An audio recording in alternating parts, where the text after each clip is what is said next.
देखिए, भाजपा सरकार में तो कोई भी सुरक्षित नहीं है, महिलाएं खास करके। स्वागत है आपका फसल क्रांति न्यूज़ पर। मैं हूं आपके साथ फिजा काजमी और हमारी चुनावी यात्रा उत्तर प्रदेश के हर ज़िले को कवर करते हुए, हर सीट का माहौल जांच पड़ताल करते हुए, जनता का मूड जानते हुए हम हर सीट पर पहुंच रहे हैं। और आज हम मौजूद हैं कैराना विधानसभा सीट पर। ये सीट काफ़ी ज़्यादा चर्चाओं में बनी हुई है क्योंकि एक तरफ सपा आरएलडी के उम्मीदवार हैं तो वहीं दूसरी तरफ बीजेपी भी दम ठोक रही है यहाँ से चुनाव जीतने का। लेकिन आज हमारे बीच मौजूद हैं इकरा हसन। पहले तो स्वागत है आपका हमारा इस चैनल पर, बहुत बहुत। इकरा, पहला सवाल मेरा यही है कि गठबंधन की रणनीति आपकी क्या रहने वाली है? अगर दोबारा कैराना विधानसभा सीट पर आप लोग जीतते हैं, ये गठबंधन जीतता है, तो क्या प्लान पार्टी का रहने वाला है? विकास का हमारा मुद्दा रहा है हमेशा से ही, और विकास को हम और गति देने का काम करेंगे। और एम्प्लॉयमेंट की यहाँ पर बेरोज़गारी एक बड़ा मुद्दा है कैराना में, तो उसके लिए हम कुछ योजना बनाने का काम करेंगे। आप खुद एक महिला हैं। महिलाओं के लिए उत्तर प्रदेश में देखा जाता है कि किस तरीके से विपक्ष भी ये सवाल उठाता आया है कि उत्तर प्रदेश में भाजपा सरकार में महिला सुरक्षित नहीं है। तो आप किस तरीके से एक ऐसा प्लान तैयार करेंगी जो महिलाएं सुरक्षित रहें और उनको शिक्षा का भी पूरा अधिकार मिल सके? देखिए, भाजपा सरकार में तो कोई भी सुरक्षित नहीं है। महिलाएं खास करके, काफ़ी ऐसे केसेस हुए हैं जिनका हम सभी को पता है। तो जो हमारी सरकार अगर आती है तो जैसे पहले एक 1091 करके एक हेल्पलाइन चल रही थी, तो उसको दोबारा से स्टार्ट किया जाएगा। उसमें और हम सरकार उसमें और वो करने की, बेटर करने की उसको कोशिश करेगी। और एजुकेशन के फील्ड में मेरे हिसाब से थोड़ी कमी है फॉर विमेन, आई फील। तो हम लोग जैसे कैराना में भी हम लोग कोशिश करेंगे कि औरतों के लिए डिग्री कॉलेज सेपरेट बन जाए, क्योंकि फिर लोग भेज नहीं पाते हैं कुछ, क्योंकि माहौल थोड़ा ऐसा है, तो इसलिए उनके पढ़ने के लिए अलग से हो तो आई थिंक ज़्यादा महिलाएं पढ़ पाएंगी। देखिए, कई तरीके के दावे और वादे तो सरकारें कर देती हैं। चुनाव का माहौल है तो हर कोई वादा करता है। अखिलेश सरकार की ओर से भी अभी बहुत ज़्यादा वादे किए जा रहे हैं और बीजेपी सरकार की ओर से भी अभी तमाम तरह के वादे किए जा रहे हैं। लेकिन आपको क्या लगता है, आप भी एक युवा हैं, किस तरीके के ये दावे और वादे क्या वाकई सच साबित होते हैं चुनाव के बाद? देखिए, वो सरकार पे डिपेंड करता है। ये भाजपा की सरकार है, इनको वादे करने का, अब इस टाइम पे इनका वादे करने का क्या तुक बैठता है? जब ये सरकार में थे तो तब इन्होंने क्यों नहीं काम किया? अभी एंड के टाइम पर आकर उस कॉपी करने की कोशिश कर रहे हैं एक तरीके से। तो वो सरकार पे डिपेंड करता है। अखिलेश यादव जी की जब पहले सरकार थी तो उन्होंने बहुत सारे वादे फुलफ़िल किए थे, जिसमें कि लैपटॉप, मोबाइल फ़ोन वगैरह ये सब था, तो वो सब उन्होंने देने का काम किया। लेकिन भाजपा सरकार का एक भी कोई ऐसा वादा नहीं है जो वो अपने कार्यकाल में फुलफ़िल कर पाई हों। तो आगे के जो वो वादे कर रहे हैं उनका तो कोई तुक ही नहीं बैठता है। आपके सामने एक महिला उम्मीदवार है बीजेपी की ओर से, मृगांका सिंह, हुकुम सिंह की बेटी।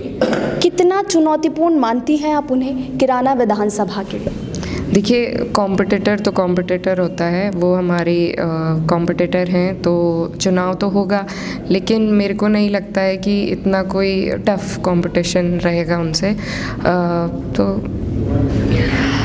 पार्टी की क्या रणनीतियाँ रहने वाली हैं कि किस तरीके से, अभी जैसे कि डोर टू डोर कैंपेन्स ही पार्टी की ओर से अनुमति दी गई है, तो क्या हर जन तक पहुंचने की पार्टी की रणनीति कामयाब हो पाएगी?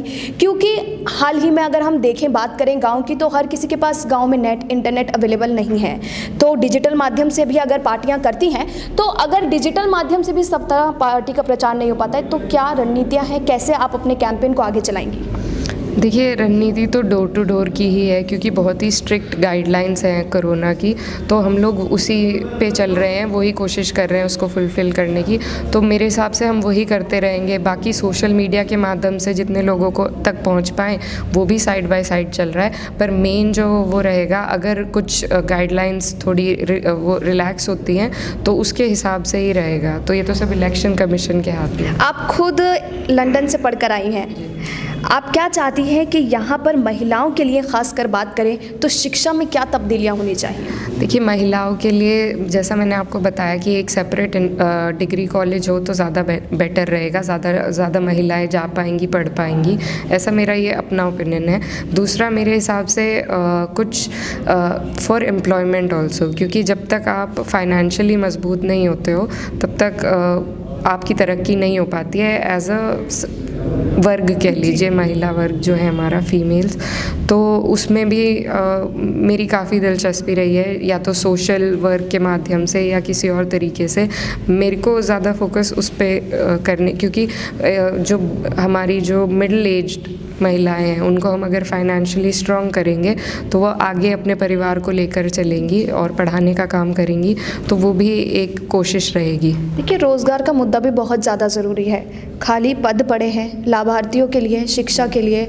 लखनऊ में आए दिन लाभार्थी खाली शिक्षक पदों के लिए अपना धरना प्रदर्शन करते हैं। योगी आदित्यनाथ सरकार की ओर से कुछ रिस्पांस उन्हें नहीं मिलता है। हाल ही में प्रदर्शन हुआ था एक। तो क्या आपको लगता है कि जो खाली पद हैं वो गठबंधन की सरकार के आने के बाद उन पर कितनी भर्तियां और कितनी जल्दी भर्तियां होंगी? क्योंकि भर्तियों का दावा तो कर देते हैं, लेकिन वो कितनी जल्दी होती है मायने वो रखता है। जी बिल्कुल, इन्होंने सभी इनके कारनामे ऐसे ही रहे हैं, लेकिन जैसे शिक्षा मित्रों का भी सवाल है, उनको समाजवादी सरकार में काफ़ी सम्मान मिला, उनको परमानेंट भी किया गया काफ़ी को, तो उसी हिसाब से लेकर चलेंगे सारे मामले को, क्योंकि इससे कहीं ना कहीं जनता का ही लाभ है। खाली रखने से तो ना सरकार का है ना हमारा है, तो वो तो सरकार अपनी तरफ से कोशिश करेगी ही उनको बढ़ने की।